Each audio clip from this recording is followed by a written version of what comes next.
ಗಟ್ಟಿತನ ಇರ್ತದೆ ಅದರೊಳಗೆ. ಬಾಲ್ಯದಿಂದ ನಾವು ಕಂಡುಕೊಂಡಂಥ ಬದುಕು, ಕಟ್ಟಿಕೊಟ್ಟಂಥ ಬದುಕು ಬಹಳ ವಿಶಿಷ್ಟವಾಗಿರ್ತದೆ.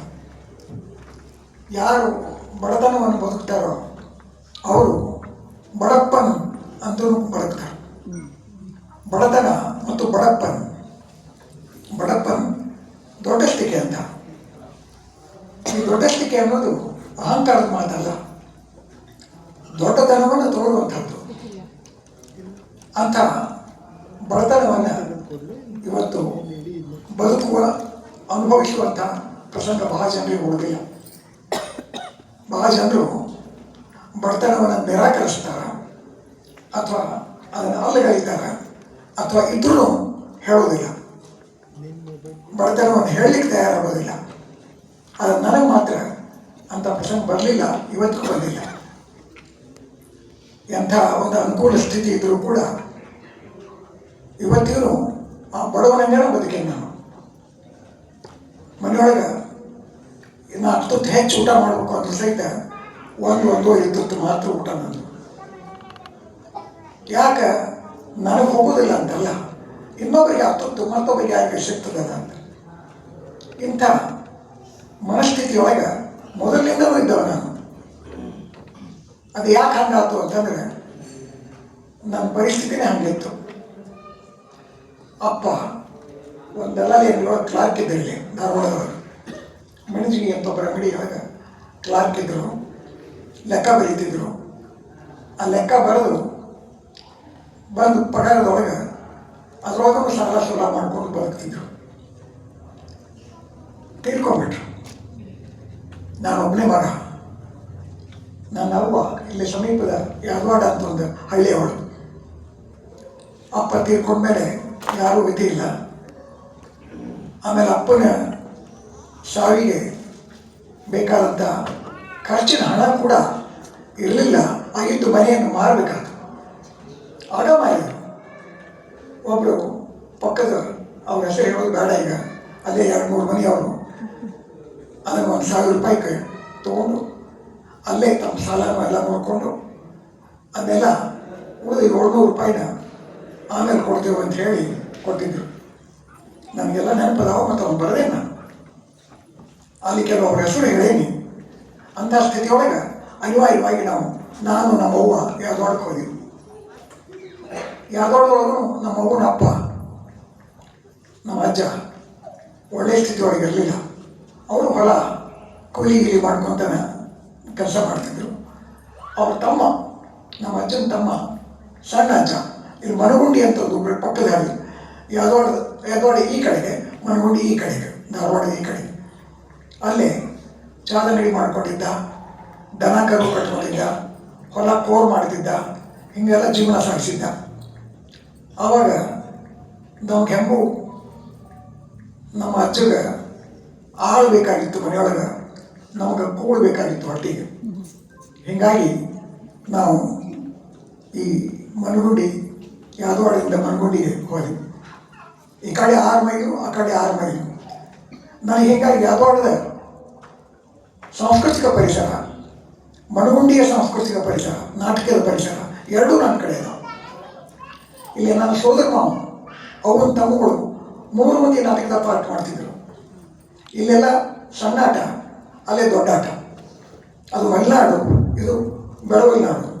ಇವೆರಡೂ ನಾಟಕದ ಮತ್ತು ಸಾಹಿತ್ಯದ ಪರಂಪರೆಗಳು, ಸಾಂಸ್ಕೃತಿಕ ಪರಂಪರೆಗಳು ಒಟ್ಟಿಗೆ ಇದ್ದವು. ಹೀಗಾಗಿ ಇವೆರಡನ್ನೂ ಒಳ್ಕೊಂಡು ನಾನು ಚಾಲನೆಯೊಳಗೆ ಕೆಲಸ ಮಾಡ್ಕೊತಾನೆ ಇದ್ದೆ. ನಮ್ಮ ಅಜ್ಜ ಅವರ 5ನೇ ಮಟ್ಟ ಅಡ್ಡಶಾಲೆ ಇತ್ತು. ಅಲ್ಲಿ ಪಕ್ಕಕ್ಕೆ ನಮ್ಮ ಮನೆಯೊಳಗನೆ ಅದ್ರ ಅಜ್ಜನ ಮನೆ, ಅದು ಅವರು ಅಡುಗೆ ಮನೆಯ ಸಂಗಪ್ಪ ಮಾಸ್ತರ್ ಅಂತಿದ್ರು. ಆ ಸಂಗಪ್ಪ ಮಾಸ್ತರು ಅವರು ಎಂಥ ಮಜಾ ಅಂದರೆ, ಇಡೀ ಊರಿಗೆ ಒಬ್ಬರೇ ಮಾಸ್ತರು. 5ನೇ ಮಟ್ಟ ಕಲ್ಸೋಕೆ ಒಬ್ಬರೇ ಮಾಸ್ತರು. ನನಗೆ ಶಾಲೆಯೊಳಗೆ ನೀನು ಆ ಹುಡುಗರು ಯಾರ್ಯಾರು ಬರ್ಸ್ಬೇಕು ಅಂತ ಒಂದು ಚೋಪಡಿ ಕೊಟ್ಟು ಬರ್ಸೋಕೆ ಕೊಡ್ತಿದ್ರು. ಅಷ್ಟು ಕೊಟ್ಟು ನೀವು ಮಾಡು ಅಂತ. ನನಗೊಂಥರ ಪನಿಷ್ಮೆಂಟ್ ಹೌದದು, ಆದರೆ ಅದು ಪಾಠ ಆಗೋದು. ಆ ಚೋಪಡಿ ಒಳಗೆ ಅವ್ರು ಸರಿಯಾಗಿ ಬರೆದಿರ್ತಿದ್ದೆಲ್ಲ, ಅದನ್ನು ಮೊದಲೇ ನೋಡಿರ್ತಿದ್ದೆ ನಾನು, ಸ್ಪೆಲ್ಲಿಂಗ್ ಹೇಗೆ ಇರ್ತಿತ್ತು ಅಂತ. ಮೊದಲ ನೋಡ್ಕೊಂಡಿದ್ದರಿಂದ ನಾನು ಏಕಪಾಠಿ ಅಲ್ಲ ದ್ವಿಪಾಠಿ. ಅದನ್ನು ಓದ್ತಿದ್ದೆ ಮೊದಲು, ಆಮೇಲೆ ಮತ್ತೊಂದು ನೋಡೋದು. ದ್ವಿಪಾಠಿ, ಆಮೇಲೆ ಯಾರೋ ಹೇಳಿ ಅದನ್ನು ತಮ್ಮ ಪುಸ್ತಕದಾಗ ಪಾಠಿ ಮೇಲೆ ಬರೆದಾಗ ನಾನು ತ್ರಿಪಾಠಿ ಆಗ್ತಿದ್ದೆ. ಈ ಏಕಪಾಠಿ ಮೊದಲು ಓದ್ಕೊಡೋದು, ದ್ವಿಪಾಠಿ ಮಾಸ್ಟರ್ ಚೌಪಡಿ ನೋಡೋದು, ತ್ರಿಪಾಠಿ ಹುಡುಗರು ಬರೆದಿದ್ದು ನೋಡೋದು. ಇವತ್ತಿಗೂ ನಾನು ಓದಿದೆ ಅಂತಂದರೆ ಯಾವುದೇ ಒಂದು ಪುಸ್ತಕ ಒಮ್ಮೆ ಓದೋದಲ್ಲ, ಓದಿ ಮುಗಿಸಿದ ಮೇಲೆ ಮತ್ತೊಮ್ಮೆ ಓದಬೇಕು ಅನಿಸಿದ್ರೆ ಮತ್ತೊಮ್ಮೆ ಓದ್ತೇನೆ ಇಡೀ ಪುಸ್ತಕ. ದ್ವಿಪಾಠಿ ಆಗ್ತೇನೆ. ದ್ವಿಪಾಠಿ ಆದರೆ ಮುಗಿತು ನನ್ನ ಪಾಲಿಗೆ. ಅದು ಎಷ್ಟೋ ದಿನ ನಮ್ಮ ತಲೆಯೊಳಗೆ ಉಳ್ಕೊಂಡು ಹೋಗಿರ್ತದೆ. ಬದುಕು ದ್ವಿಪಾಠಿ ಆಗಬೇಕು ಕನಿಷ್ಠ. ತ್ರಿಪಾಠಿ ಆಗೋದು ಬೇಡ, ದ್ವಿಪಾಠಿ ಆದರೂ ಆಗಬೇಕು. ಒಮ್ಮೆ ಅನುಭವಿಸಿದ್ದನ್ನು ಹೌದು ಅಂತ ಖರೆ ಇತ್ತಂದ್ರೆ ಅದು ಮತ್ತೊಮ್ಮೆ ಮರುಕಳಿಸಬೇಕು, ಇರಬೇಕು. ನಾನು ಪಾಠ ಅಲ್ಲಿ ಮಾಡ್ತಿದ್ರು ಸಹಿತ ನಮ್ಮ ಅಜ್ಜ ಹೇಳಿ ಕಳಿಸ್ತಿದ್ದ, ಗಿರಾಕಿ ಭಾಳ ಬಂದವ ಅಂಗಡಿಗೆ ಬಂದ್ಬಿಡು ಅಂತ. ಮಾಸ್ತರು ಊರಿಗೆ ಹೋಗಿರ್ತಿದ್ರು ಅಥವಾ ಚಾದ ಅಂಗಡಿಯಾಗಲ್ಲೇ ಕೂತಿರ್ತಿದ್ರು ನಮ್ಮ ಅಜ್ಜನಂತೇಳಿ. ಹೋಗಿ ಗಿರಾಕಿ ಕೊಡೋದು, ಬೆಳಿಗ್ಗೆ ಎದ್ದು ಕುಳಿ ಚಹಾ ಮಾಡೋದು, ಸಂಜೆ ಮುಂದೆ ಮತ್ತೆಲ್ಲ ಮಧ್ಯಾಹ್ನ ಗಿರಾಕಿ ಕೊಡೋದು, ಸಂಜೆ ಮಠ ಕೆಲಸ. ಒಮ್ಮೊಮ್ಮೆ ಮುಂಜಾನೆ ಎದ್ಕೊಳ್ಳಿ ದನ ಹೊಡ್ಕೊಂಡು ಊರಿಗೆ ಹೋಗೋದು, ಅದು ಹೊಲಕ್ಕೆ ಹೋಗೋದು, ದನ ಮೇಯಿಸೋದು, ಬರೋ ಮುಂದೆಲ್ಲ ಮೇವು ಕಟ್ಕೊಂಡು ಬರೋದು. ಇಂಥವೆಲ್ಲ ಕೆಲಸಗಳನ್ನು ಮಾಡಿದ್ದು ನನಗೆ ನೆನಪದ, ಚಲೋ ನೆನಪದ. ಅವೆಲ್ಲ ನನ್ನ ಗಿರಿಜವ ಮಗ ಅನ್ನೋ ಆತ್ಮಕಥೆ ಒಳಗೆ ಅವ್ನು ಸೂಚ್ಯವಾಗಿ ಬರೆದ್ಬಿಟ್ಟೆ ನಾನು ಅಂತವನ್ನೆಲ್ಲ. ಮನೋಂಡಿ ಜೀವನ ಏನನ್ನು ಕೊಡ್ತು. ಆದರೆ ಮನೋಂಡಿ ಜೀವನ ಕಷ್ಟ ಕೊಡಲಿಗಳನ್ನು ಕೊಡಲಿಲ್ಲ, ಆ ಬದುಕನ್ನು ಕಟ್ಟಿಕೊಡುತ್ತೆ ನನ್ನ ಪಾಡಿಗೆ. ಮಾಸ್ತರು ಮತ್ತು ಅವ್ವ 5ನೇ ಮುಗಿದ ಮೇಲೆ ನಾನು ಇಲ್ಲಿ ಕರ್ಕೊಂಬಂದು, ಇಲ್ಲೇ ಟ್ರೈನಿಂಗ್ ಕಾಲೇಜ್ ಎದುರಿಗೆ, ಗೌರ್ಮೆಂಟ್ ಟ್ರೈನಿಂಗ್ ಕಾಲೇಜ್ನೊಳಗೆ. ಇಲ್ಲಿ ಬಂದ ಮೇಲೆ ಮತ್ತೆ ನಿಜವಾದ ಬದುಕು ಶುರುವಾಯಿತು. ನಾವು ಯಾವ ಮನೆಯನ್ನು ಮಾರಿದ್ದೀವೋ ಅದೇ ಮನೆ ಎದುರಿಗೆ ಒಂದು ಸಣ್ಣ 5 ಫೂಟು 12 ಫೂಟಿನ ಒಂದು ಸಣ್ಣ ರೂಮ್ನೊಳಗೆ ನಮ್ಮವ್ವ ನಾನು MA ಫಸ್ಟ್ ಕ್ಲಾಸ್ ಪಾಸ್ ಆಗುವವರೆಗೆ ಆ ರೂಮ್ನಾಗ ಇದ್ದೀನಿ. ನಾನು ಅದೇ ರೂಮ್ನಾಗ ಇದ್ದೀನಿ, ಅಲ್ಲೇ ಅಭ್ಯಾಸ ಮಾಡೀನಿ. ನಮ್ಮ ಎದುರಿಗೆ ಯಾರ್ಯಾರು ಏನು ಮಾತಾಡ್ತಿದ್ರು, ನಮ್ಮನ್ನು ಹೇಗೆ ಅಳೀತಿದ್ರು, ಹೇವರಿಸ್ತಿದ್ರು, ಅವೆಲ್ಲವನ್ನೂ ಕೇಳಿಕೊಂಡು ಸ್ವತಃ ನಮ್ಮ ಕಾಕ, ನಮ್ಮ ಚೆಗವ್ವ ಪ್ರತಿದಿನ ಬಾಗಿಲ್ದಾಗ ಹೊಂಟ್ರೆ ಚೆನ್ನ ಹಾಕ್ಕೊಂಡು ಹೊಂಟೈತೆ ನೋಡಿ, ಯಾರ್ದೋ ಚಂಡಿದು ಅಂತ. ನಾನು ಚೆನ್ನ ಹಾಕ್ಕೊಂಡು ಹೊಂಟಿರ್ತೈತೆ, ಚೆನ್ನ ಹಾಕ್ಕೊಂಡು ಹೋಗೋದು ಇನ್ನೇನು ಮಾಡ್ಬೇಕು ನಾನು. ಅದು ಚೆನ್ನ ಹಾಕ್ಕೊಂಡು ಹೊಂಟೈತೆ ನೋಡಿ, ಯಾರ್ದೋ ಚೆನ್ನ ಅಂತ ಹಾಶ್ ಮಾಡೋದು. ಸುಮ್ಮನೆ ಇರ್ತಿದ್ದೇನೆ, ಏನು ಮಾಡೋಕ್ಕಾಗ್ತಿದ್ದಿಲ್ಲ. ನಮ್ಮವ್ವಗೂ ಏನು ಮಾಡೋಕ್ಕಾಗ್ತಿದ್ದಿಲ್ಲ, ಯಾಕಂದ್ರೆ ನಾವಿಬ್ಬರು ದನಿ ಇಲ್ಲದೆ ಇದ್ದವಳು. ನಮ್ಮವ್ವ ಅಲ್ಲೇ ಪಕ್ಕಕ್ಕೆ ಯಾಲಕ್ ಶೆಟ್ರು ಅಂತ ಒಬ್ಬರು ಮನೆ ಪಕ್ಕ ಇತ್ತು, 4-5 ಮನೆ ಬಿಟ್ಟು. ಅವ್ರ ಮನೆಯೊಳಗೆ ಅವ್ರು ಹಿತ್ತಲಾಗ ಅಲ್ಲೇ ಕೆಲಸ ಮಾಡ್ತಿದ್ಲು. ಅವ್ರ ಹೊಲಕ್ಕೆ ಹೋಗಿ ಕೆಲಸ ಮಾಡ್ತಿದ್ಲು. ಮುಂದೆ ಎಂಥ ಒಂದು ವಿಚಿತ್ರ ಕೂಡಿ ಬಂತು ಅಂದರೆ, ಆ ಯಾಲಕ್ ಶೆಟ್ರು ತಮ್ಮ ಪ್ಲಾಟ್ ಎಲ್ಲ ಮಾಡಿ ಮಾರೋ ಮುಂದೆ ಒಂದು ಜಾಗ ನನ್ನ ಹೆಸರಲ್ಲೇ 1 ವರ್ಷಗಟ್ಟಲೆ ಅವರು ನನ್ನ ಹೆಸರಲ್ಲೇ ಹಂಚಿಕೊಟ್ರು. ರೊಕ್ಕ ತೊಗೊಳ್ಳಿಲ್ಲ ಅವಾಗ, ಸ್ವಲ್ಪ ರೊಕ್ಕ ಹೆಚ್ಚು ಚಾರ್ಜ್ ಮಾಡಿದರು, ಆಮೇಲೆ ಕೊಡುವಂತ ಯಾವಾಗ. ಅದು ನಮ್ಮವ್ವ ಅವ್ರ ಹೆಂಡತಿ ಕೂಡಿ ಆ ಮನೆಯೊಳಗೆ ಹೊಲದಾಗ ಕೆಲಸ ಮಾಡ್ತಿದ್ದಕ್ಕೆ ಅಲ್ಲಿ ಜಾಗ, ಇವತ್ತಿನ ಮನೆ ಏನೈತಲ್ಲ ಆ ಯಾಲಕ್ ಶೆಟ್ರು ಕೊಟ್ಟಿದ್ದ ಜಾಗ. ಆ ಥರ ಪುಣ್ಯವಂತರು ಎಷ್ಟೋ ಜನ ಇರ್ತಾರೆ. ನಮ್ಮನ್ನು ನೋಡಿ, ನಮ್ಮ ಬದುಕನ್ನು ನೋಡಿ ಕೊಟ್ಟವಂಥವ್ರು. ಇಂಥ ಹಳೆಯ ನೆನಪುಗಳನ್ನು ನಾವು ನೋಡಬೇಕು ಅಂತಂದರೆ ಹೆಂಗೆ ನೋಡಬೇಕು? ನಿಮಗೆ ನೆನಪುಗಳು ಏನೋ ಹೇಳಿದ್ನೆಲ್ಲ ಮರ್ಯಾಕೈತೇನೆ ಅಂತೇಳಿ. ನಿಮಗೆ ಬೆಳಿಗ್ಗೆ ಇವತ್ತೇನು ಊಟ ಮಾಡಿರಿ ಅಂತ ನೆನಪಿಲ್ಲ, ತಿಂಡಿ ತಿಂದಿರಿ ಅಂತ ನೆನಪಿಲ್ಲ, ನಿನ್ನೆ ಯಾರು ಕೂಡ ಮಾತಾಡಿರಿ ಅಂತ ನಿಮಗೆ ನೆನಪಿಲ್ಲ, ನಿನ್ನೆ ಏನು ಓದಿರಿ ಅಂತ ನಿಮಗೆ ನೆನಪಿಲ್ಲ, ನಿನ್ನೆ ಪಾಠ ಯಾರು ಕೂಡ ಏನು ಮಾತಾಡಿರಿ ಅಂತ ನೀನು ನೆನಪಿಲ್ಲ. ಹಂಗಾರೆ ಏನು ಮಾಡಬೇಕು? ಏಕಪಾಠದ ಜೊತೆಗೆ ದ್ವಿಪಾಠಿಗಳಾಗಬೇಕು ಅಂತಂದ್ರೆ ನೀವು ಬರೀಬೇಕು.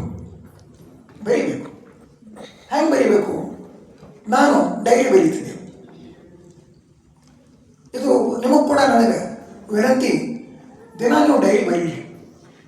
ಡೈರಿ ಬರೆಯೋದ್ರಿಂದ ಭಾಳ ಅನುಕೂಲ ಇದೆ ನಿಮಗೆ ಅಕ್ಷರ ಸುಧಾರಿಸ್ತಾವೆ ಅಷ್ಟೇ ಅಲ್ಲ, ನಿಮಗೆ ಖಚಿತ ಏನು ಬರೀಬೇಕು ಅಂತ ಗೊತ್ತಾಗತ್ತೆ. ಏನು ಬರೀಬೇಕು, ಅಕಸ್ಮಾತ್ ಯಾವ್ದಾದ್ರು ಶಬ್ದ ಬರೀಲಿಲ್ಲ ಅಂತಂದ್ರೆ, ಗೊತ್ತಾಗಲಿಲ್ಲ ಅಂತಂದ್ರೆ ನಿಮಗೆ ಗೊತ್ತಿದ್ದ ಭಾಷೆ ಒಳಗೇನೆ ಬರೀರಿ. ಇವತ್ತು ನಾನು ಟೀ ಕುಡಿದೆ, ಚಹಾ ಅನ್ನೋ ಶಬ್ದ ನಿಮಗೆ ನೆನಪಾಗದೆ ಹೋದರೆ ಇವತ್ತು ನಾನು ಟೀ ಕುಡಿದೆ ಅಂತ ಬರೀರಿ. ಆ ಟೀ ನಿಮಗೆ ಹಾಂಟ್ ಮಾಡ್ತೈತೆ. ಅದು ಅಯ್ಯೋ ಇದಕ್ಕೇನೋ ಒಂದು ಕನ್ನಡ ಶಬ್ದ ಬರೀಬೇಕಾಗಿತ್ತಲ್ಲ, ಅದು ಬರಲ್ಲ ಹಾಕಲ್ಲ ನೀವು ಟೀ ಅಂತೇಳಿ. ನಾಳೆ ಬರೆಯುವಾಗ ಅದು ಟೀ ಚಹಾ, ನಾಳೆ ಚಹಾ ಕುಡಿತೀರಿ ನೀವು, ಇವತ್ತು ಟೀ ಕುಡಿತೀರಿ, ನಾಳೆ ಚಹಾ ಕುಡಿತೀರಿ.